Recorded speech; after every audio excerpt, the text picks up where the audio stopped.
નમસ્કાર, હું છું જોગલ નાથા અને મારી સાથે છે સાગર જોશી. અમે બંને મિત્રો આવી ગયા છે આજે રાજકોટ.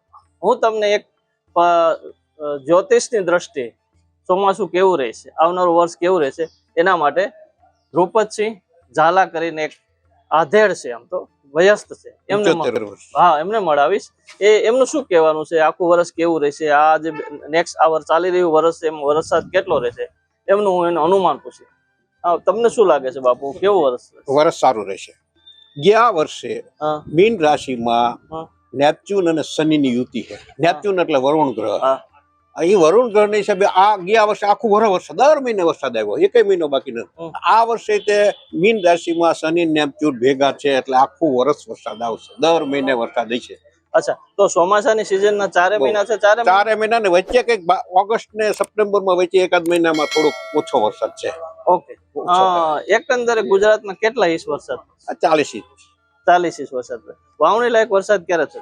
આ જૂન મહિનામાં થઈ જશે, 8 તારીખ થી તે 19 તારીખ સુધીમાં. બીજો જુલાઈ મહિનામાં છેલ્લે જે ઓક્ટોબર મહિનો છે એમાં ક્યાં સુધી વરસાદ રહેશે? ઓક્ટોબર માં તો નથી, પણ હા ઓક્ટોબર માં છે વરસાદ. 20-10 થી 6-11 સારો વરસાદ થશે. ઓક્ટોબર માં 6-11 તમારા જ્યોતિષ પછી વરસાદ નથી. જ્યોતિષની દ્રષ્ટિએ વાહન કયું છે આવો? વાહન 8-6 થી 21-6 દેડકાનું છે. અચ્છા.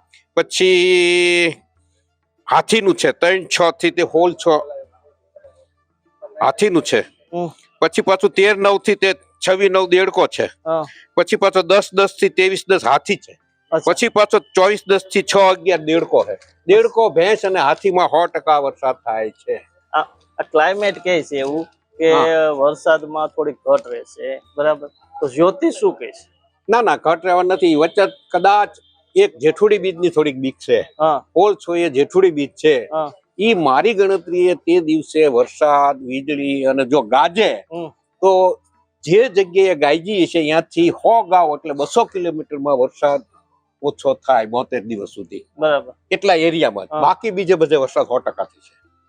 અને જો ન ગાજે તો બધે વરસાદ થશે. પછી આમાં અલનીનો અસર નથી કરતી? અલનીનો ની અસર કરે છે. આ બધા આપણા ગ્રહો ઉપર જ અસર કરે, કારણ કે આ વખતે ગુરુ શુક્ર ની યુતિ છે. ગુરુ શુક્ર ઉપર મંગળની દ્રષ્ટિ છે, ચોથી. એટલે બહુ સારો વરસાદ થાય. અચ્છા, બહુ સારો વરસાદ.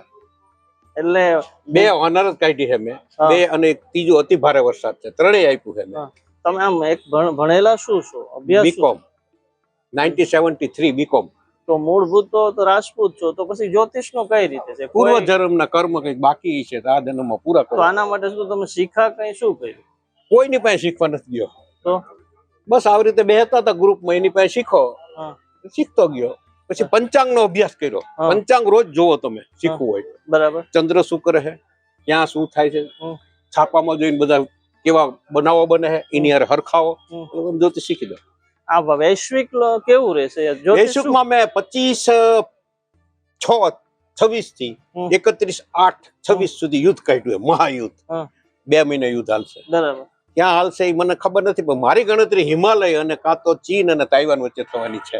મારી ગણતરી આ પરફેક્ટ નથી કહેતો, એમાં આ 2 ની ગણતરી છે, પણ એ 2 મહિના ખરાબ છે. આ ટ્રમ્પ વાળું શાંત થઈ જશે? એ અત્યારે શાંત જ છે. મેં વિડીયો મૂક્યો તો મારો ફેસબુકમાં ને ઇન્સ્ટાગ્રામમાં કે 4-5 સુધીમાં બધું શાંતિ થઈ ગઈ. શાંતિ 2 આપ્યું હતું, હીટ વેવ અને શાંત થઈ જાય. બધા કહેતા હતા જ્યોતિષો વિશ્વયુદ્ધ થઈ છે, મેં ના પાડી હતી. શાંત થઈ ગયું, શાંત થઈ ગયું. હજી શાંત જ છે.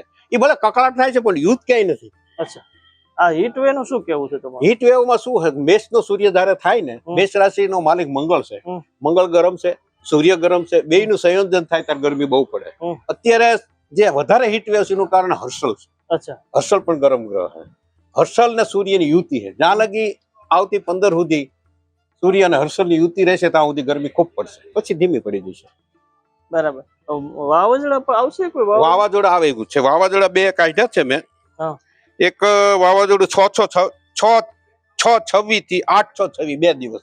હું 2 દિવસ જ આપું છું, બરાબર, વધારે નથી આપતો. બીજું વાવાઝોડું આવે છે 6/7 થી 8/7 2 દિવસમાં. આ 2 વાવાઝોડા દેખાય છે મને. 26/7 થી 29/7 ત્રીજું વાવાઝોડું દેખાય. આ 3 દિવસમાં વાવાઝોડા થવાની શક્યતા છે. આખા ચોમાસા દરમિયાન ગુજરાતી પ્રજાને ખેડૂતોનું જનજીવન કેવું રહેશે? બધાને સારું રહેશે. પાક દ્રષ્ટિએ બધી પાણીની રીતે દ્રષ્ટિએ? બધી કપાસ વાળાનો ફાયદો થશે કારણ કે પાછળ વરસાદ નથી. અચ્છા, જે વચ્ચે બ્લોક છે હા. એ જે કપાસ જે પહેલો ફાલ ખરી જતો હતો આ વખતે નહીં ખરે. એટલે કપાસ ને મગફળીને જે ખાતમ આઈટમ પછી વરસાદ થતો હતો ને હોનું પાકતું હતું એ શક્યતા ઓછી દેખાય મને. પાણી પાવું પડે એ શક્યતા મને ઓછી દેખાય છે. ઓકે, તો આ તા એમની બીજું શું? ધરતીકંપ, હમ. જ્વાળામુખી હા. અને સુનામીનું મેં સંશોધન કરેલું છે. હા. એ બાબતનો હું વિડીયો મૂકું છું. ધરતીકંપની હું 2 જ દિવસની આવી રીતે તારીખ આપું છું. એમાં 100% પણ ક્યાં ધરતીકંપ થશે એવું નથી કાઢી શકો કારણ કે અક્ષાંશ રેખાંશનું ગણિત મને નથી ફાવતું. અચ્છા, એટલે ક્યાં થશે એવું નથી કહી શકતો પણ 100% થાય જ છે. બરાબર. અત્યાર સુધી મેં જેટલા વિડીયો મૂક્યા એમાં ધરતીકંપ થયો છે, સુનામીનું વાવાઝોડા બધાના હું વિડીયો મૂકું. આ YouTube માં video ખેડૂતોવાળી મૂકો. થોડીક ગભરામણ હતું કે વરસાદ નબળું ચોમાસું રહેશે, અહીંયા હાલનીનો વાળા બધા ઓલું કરે છે, હા. ગભરાવે છે. પણ એવું બાકી કશું કઈ છે નહીં. એ અસર મને નથી દેખાતી. ઓકે, જ્યોતિષની દ્રષ્ટિએ અલ નિનોની કોઈ અસર નથી એવું એમનું કેવું છે. હા. ખેડૂતની વાત અમે તમારા સુધી પહોંચાડતા રહેશું અને આ એમની અનુભવની વાત છે. બસ આટલું. જય જય ગરવી ગુજરાત.